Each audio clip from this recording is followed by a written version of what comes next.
तो आज हम एक ऐसी कहानी में उतरने वाले हैं जो सिर्फ एक प्राचीन युद्ध के मैदान की नहीं है, बल्कि यह हमारे मन के अंदर की लड़ाई है। एक ऐसी दुविधा जो आज भी उतनी ही सच है जितनी हजारों साल पहले थी। हाँ, ये कहानी अर्जुन की है, पर कहीं ना कहीं ये हम सबकी कहानी है, उन मुश्किल पलों की जब जो काम हमें करना चाहिए वही हमें सबसे बड़ा गुनाह लगने लगता है।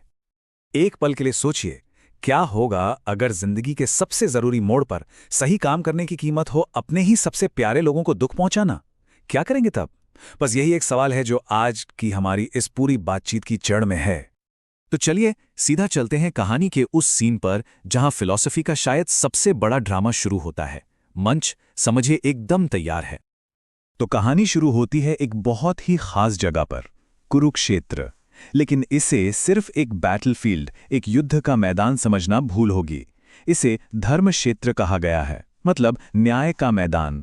एक ऐसी जगह जहां हर एक्शन, हर फैसला धर्म के तराजू पर तौला जाना था। तो ये सिर्फ जमीन की लड़ाई नहीं थी, ये एक मॉरल और स्पिरिचुअल टेस्ट था। और उस टेस्ट के बीच में कौन है? हमारे हीरो अर्जुन, उस वक्त के दुनिया के सबसे महान योद्धा। सोचिए, वो युद्ध के लिए एकदम तैयार खड़े हैं, पूरे कॉन्फिडेंस के साथ, न्याय के लिए लड़ने को बिल्कुल तैयार।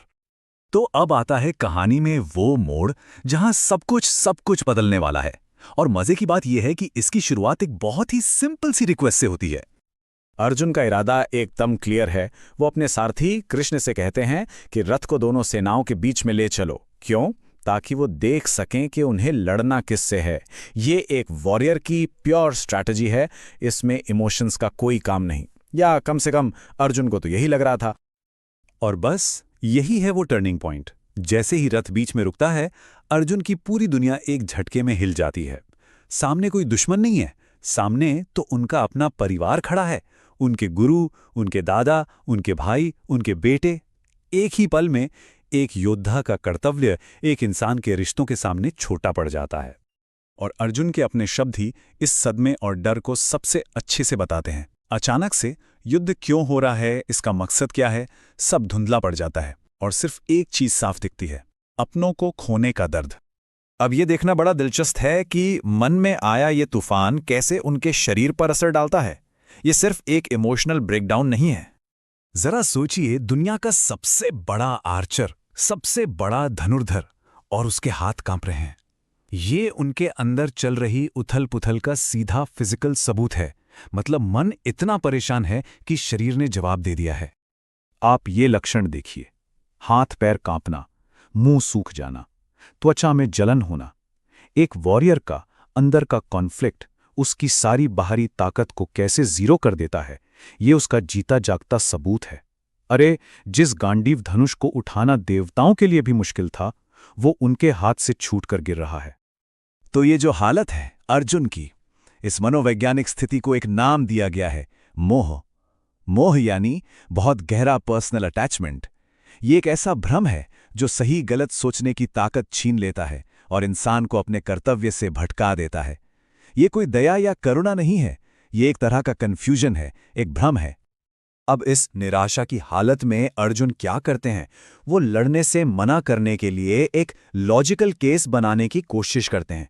एक तरह से वो अपने मन की कमजोरी को बड़े बड़े सिद्धांतों का चोला पहनाने की कोशिश कर रहे हैं।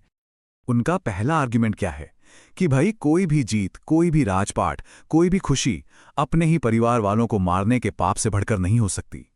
मतलब यहां पे वो एक योद्धा के धर्म को साइड में रखकर एक रिश्तेदार की तरह सोच रहे हैं। और यहां से अर्जुन का तर्क और भी गहरा हो जाता है। वो अपनी पर्सनल प्रॉब्लम को एक बहुत बड़ी सामाजिक तबाही की तरह पेश करते हैं। इसे एक तरह का डोमिनो इफेक्ट कह सकते हैं।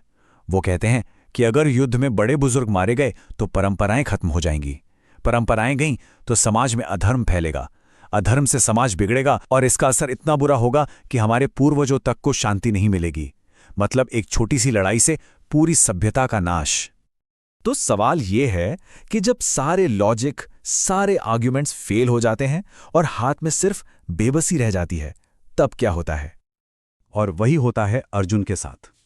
पूरी तरह से टूटकर वो अपना धनुष और बाण नीचे रख देते हैं और शोक में डूबकर अपने ही रथ पर बैठ जाते हैं। ये हार दुश्मन से नहीं है, ये हार अपने ही मन से है। उन्होंने अपने कर्तव्य के सबसे बड़े सिंबल, अपने धनुष को ही त्याग दिया। तो यहां पर एक बहुत जरूरी फर्क समझना होगा। अर्जुन की जो हालत है वो मोह है, यानी अटैचमेंट। ये अपनी भावनाओं और मैं मेरा से पैदा होती है। ये कन्फ्यूजन और दुख की तरफ ले जाती है। दूसरी तरफ होता है वैराग्य, यानी डिटैचमेंट। ये ज्ञान और कर्तव्य से आता है। वैराग्य में शांति और सही एक्शन होता है। अर्जुन अभी मोह में है, वैराग्य में नहीं। और यहीं पर कहानी का सबसे खूबसूरत मोड़ आता है। अर्जुन का ये जो दुख है, ये जो टूटना है, ये अंत नहीं है, ये तो एक नई शुरुआत है। इसे अर्जुन विषाद योग कहते हैं। योग मतलब जुड़ना। तो ये दुख असल में जुड़ने का पहला कदम है, क्योंकि जब इंसान पूरी तरह से टूट जाता है तभी वो कुछ नया सीखने के लिए, ज्ञान पाने के लिए तैयार होता है। ये एक ब्रेक थ्रू से ठीक पहले वाला जरूरी ब्रेकडाउन है। तो आखिर में ये कहानी हमें एक सवाल के साथ छोड़ जाती है कि क्या हमारे जीवन में आने वाले ऐसे टूटने के पल सिर्फ नाकामी है, या फिर वो भी ज्ञान के लिए, एक नई समझ के लिए कोई दरवाजा खोल सकते हैं। क्या पता हमारे सबसे गहरे दुख के उस पार कोई नई रोशनी, कोई नई क्लैरिटी हमारा इंतजार कर रही हो।